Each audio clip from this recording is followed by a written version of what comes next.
Cosmic Race 1, the beginning. On planet Turbo X, mornings were never quiet.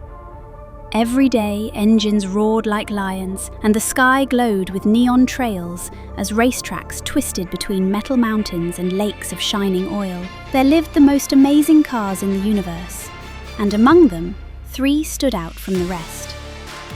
Ray, small, blue, and so fast that sparks chased him when he braked. Ray was pure energy. He lived for speed. But he had one flaw. He didn't know how to wait. He always started too early, always raced without thinking. If you're not in front, you're already losing, he liked to say with an electric grin.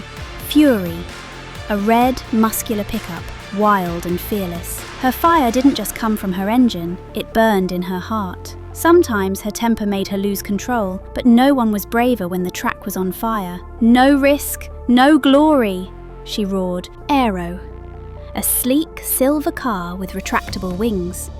While others sped ahead, he studied the wind, the terrain, the rivals. You don't always win with your pedal, he said calmly. Sometimes you win with your mind.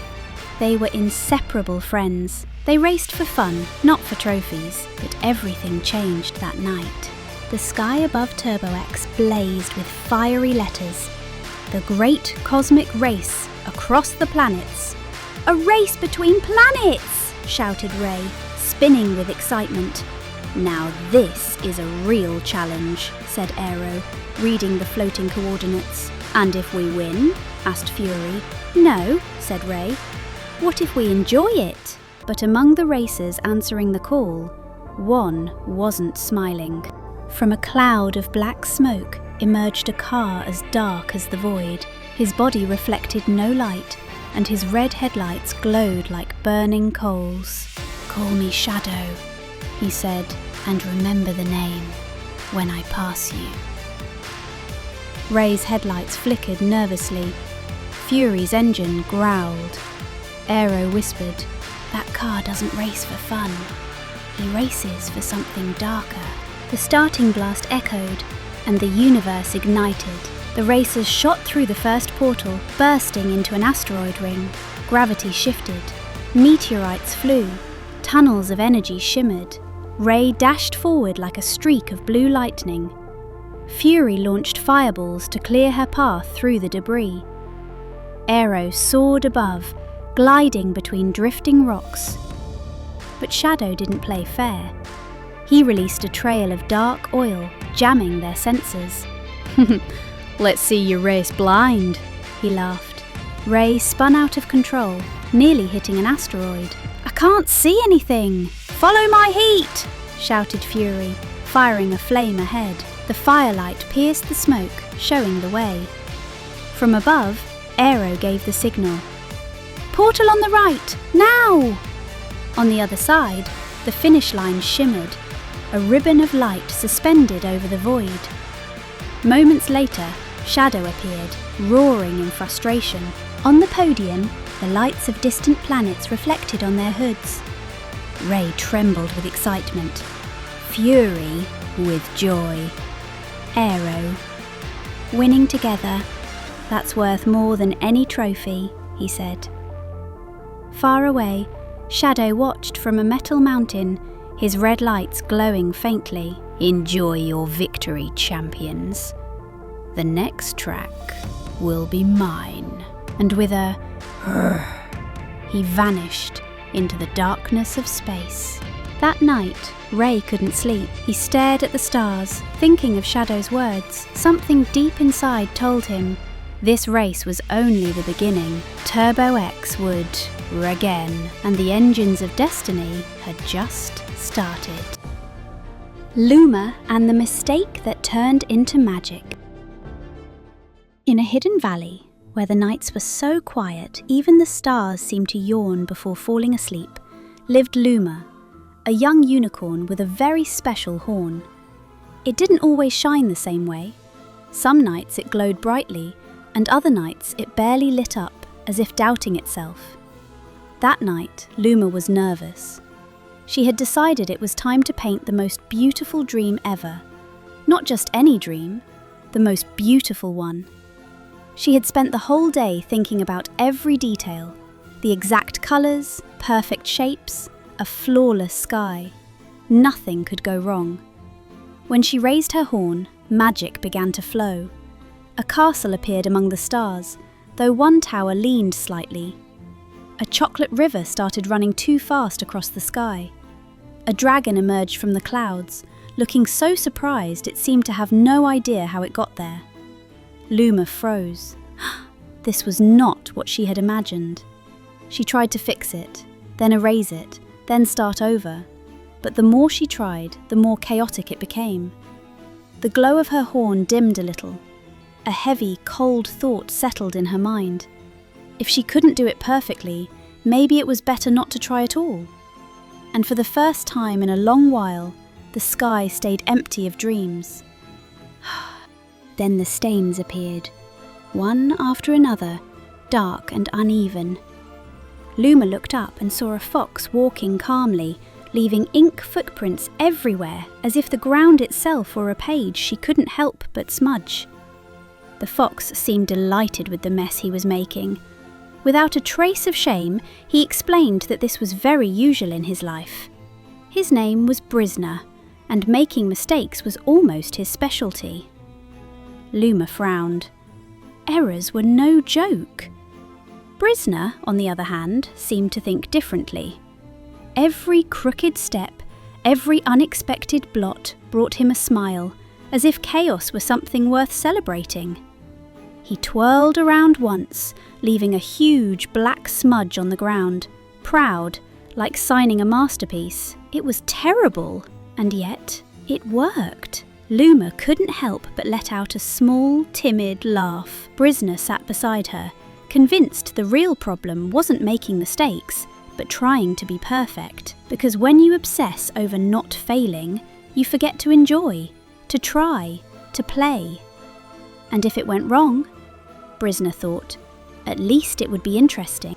The idea was so absurd that it became irresistible. Paint the worst dream possible, the most disastrous, ridiculous one. Luma lifted her horn without thinking too much. Clouds wore dangling socks. An elephant floated upside down. The sun sneezed every few seconds. It was ridiculous, and for the first time all night, Luma laughed for real. But the laughter didn't last. The memory returned quietly, the teasing, the glances, the fear it would happen again. Brisna said nothing. He simply left one last ink footprint beside her. Sometimes, all it takes is to keep painting. Luma closed her eyes, and she painted. She didn't erase anything. She didn't correct anything. She left every mistake exactly where it had happened. The sky filled with blended colours, strange shapes, imperfect dreams that slowly began to fit together. Her horn glowed with a calm, confident light. The whole valley lit up. Children smiled in their beds. Monsters became kind. Chaos became magic. Brisna watched the messy, wonderful sky, convinced that without mistakes, no story was worth telling. Luma smiled, this time without fear, and the sky, imperfect and alive, began to dream again. Bronto and the Egg of Lost Light. In a prehistoric valley surrounded by red mountains lived Bronto, a young T-Rex known for his brave heart and his loud roar. By his side was his best friend Nina, a fast and clever velociraptor who never left him alone. One evening, as the sun was setting, the sky suddenly turned dark. "That's not normal," Nina whispered. A bright light fell from the sky and crashed near the twisted forest.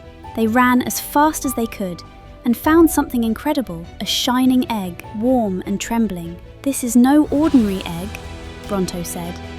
"And something is looking for it," Nina added, hearing a distant roar. They knew only one thing. The egg had to be taken to the smoking mountain, where creatures of light are born. To reach the mountain, they had to cross the twisted forest. where trees moved and roots grabbed passing feet. The roots wrapped around Bronto's legs. "They don't want us to pass!" Nina shouted. Bronto roared with all his strength. The trees slowly opened a path, and they ran through just before it closed again. Next came an old stone bridge hanging over a deep black abyss. As Bronto stepped forward, a deep voice echoed, "Return the egg." The bridge began to crack. "Don't look down," Nina said. "Just keep going." With the egg held close, Bronto jumped with all his strength. They landed safely on the other side as the bridge fell into the darkness. At the entrance of the smoking mountain, a giant creature blocked their way. A rock dragon made of stone and fire. "To pass," it said, "you must prove you are worthy of the Egg of Light." Bronto stepped forward. "We will protect it no matter what," he said. The rock dragon watched them carefully, then moved aside. "You may pass," it said. Inside the cave, a warm glow filled the air. A shining creature appeared, Luma, mother of the egg.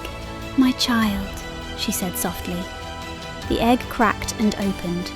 A small glowing dragon was born, lighting the cave with golden sparkles. The baby flew around Bronto and Nina, happy and safe. "Because you protected the light," Luma said, "the valley will never be dark again." Cervi and the heartbeat of the forest. Cervi was a little fawn unlike the others. He did not race to see who was fastest, and he did not jump to show how strong he was. Cervi liked to watch, listen, and wonder. He lived in a forest full of life where everything moved to the same rhythm. The trees, the rivers, the animals all shared one great heartbeat. But one morning, that rhythm changed. The forest felt strange. The birds sang less. The wind barely touched the leaves, and Cervi felt a tight knot in his chest. Something was wrong. Following that feeling, he reached the ancient tree, the oldest and wisest tree in the forest. It was usually warm and calm, but that day it was silent. Cervi placed a hoof against its trunk. The heartbeat was gone. Fear filled him. He wanted to turn back. The problem felt too big for someone so small, but he also thought, if I can feel it, maybe others cannot. So he moved forward. He walked through places he had never seen before, slowly, but without stopping, until he reached a dry, broken part of the forest. There, he found the cause. Heavy rocks were blocking the water that gave life to the forest. Cervi pushed one rock. It did not move. Then he understood something important. Being brave does not always mean doing everything alone. Cervi went back and asked for help. The beaver came with strong teeth. The wild boar pushed with all his strength. The rabbits called the others, and the birds guided them from above. Together, stone by stone, they opened the path. The water flowed again. At first it was a soft sound, then the ground trembled, the forest awakened, birds sang loudly, the wind returned, and the ancient tree felt warm once more. Everyone celebrated. Cervi stayed quiet. He knew what he had learned. He was not the strongest, he was not the fastest, but he was the one who listened and dared to take the first step. From that day on, Cervi kept exploring, asking questions and growing little by little. Because sometimes changing the world begins with a question and continues with the courage to ask for help. Capi and bath time. By the riverbank lived Capi, a happy capybara, round, shiny and clean as a freshly washed melon. Capi loved bath time. She loved it more than munching tender leaves, more than napping in the sun, even more than scratching her belly. Every afternoon she'd trumpet loudly, "Bath time! Splish, splash, sploosh!" But nobody else wanted to get wet. Her friend Missy, the cat, said, "Water makes my whiskers curly, and curly whiskers are not elegant." Pepe the parrot squawked from a branch, "Water messes up my feathers," and a messy parrot gets no interviews. And Tuto, the armadillo, grumbled, "I only get wet if there's air conditioning and a warm towel." Capi sighed so deeply she made waves. What a dry bunch of friends. So she decided to show them just how fun bathing could be. First, she filled the river with flowers and bubbles. "Welcome to Capi's natural spa." Mizzy crept closer, sniffed the water. Splash! A frog jumped up and soaked her nose. Meow of terror! Now I smell like wet lettuce. Pepe, curious, fluttered down. "Maybe a dip will give me tropical shine," he said, and jumped in. Plaff! He came out dripping. "Now I look like a soggy sock with a beak." Capi turned to Tuto. "Come on, just dip one paw." Tuto dipped it. Ploff! He slipped and rolled downhill. "I'm rolling in washing machine mode," he shouted between laughs. Capi was left alone in the water.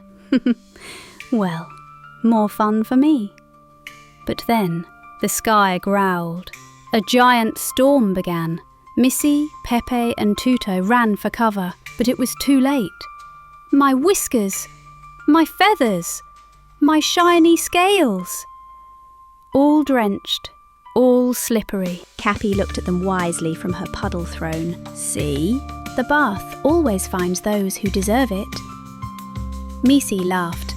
Pepe flapped. Tuto rolled in the mud, and the four of them danced under the rain, singing together, "Splash, splash, splash all day.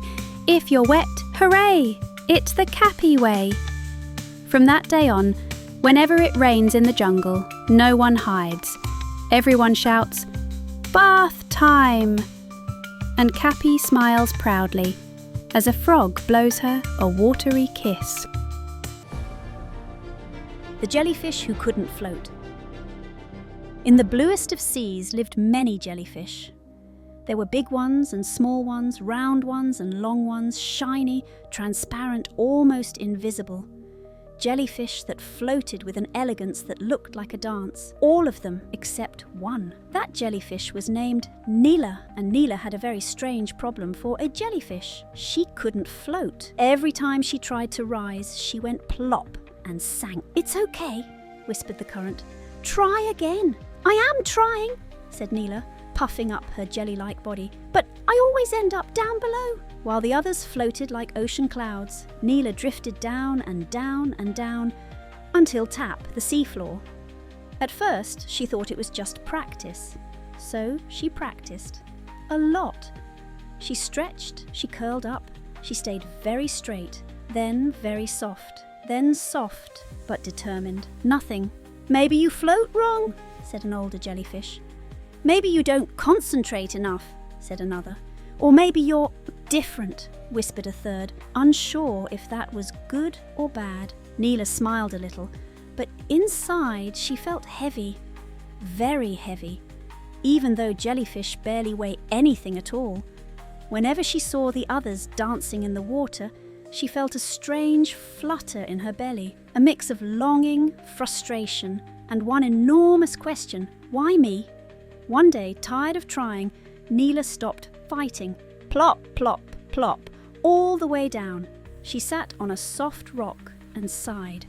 "I guess this is how it is," she said, looking around. And then something happened. The seafloor wasn't dark or sad like she had imagined. It was surprising.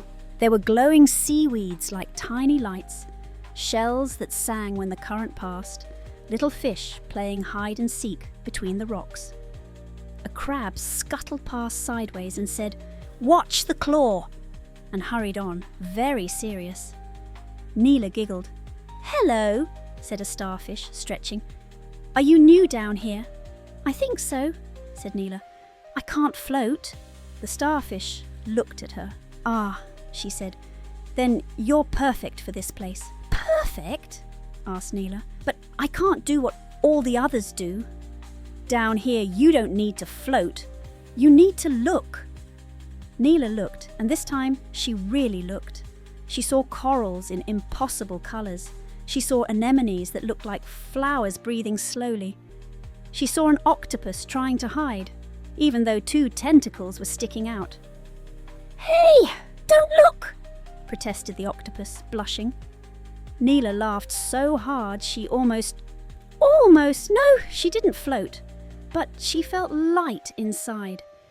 From that day on, Neela went down to the seafloor whenever she could. The currents no longer felt like enemies. They were like secret slides. She discovered hidden paths, quiet corners, places no one else reached. "How strange," she thought one day. "Everything that made me feel wrong brought me here." After a while, the other jellyfish noticed something. "Have you seen Neela?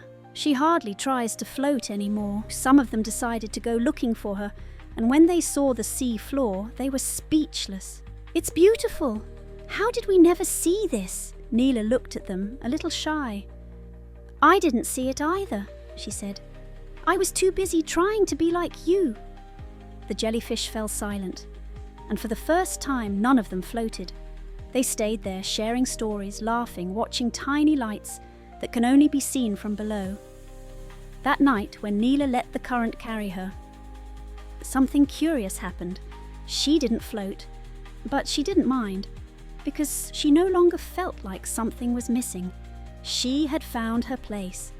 And since then, in the bluest of seas, they say, not all jellyfish float, not all paths go up, and not all beautiful things are found above.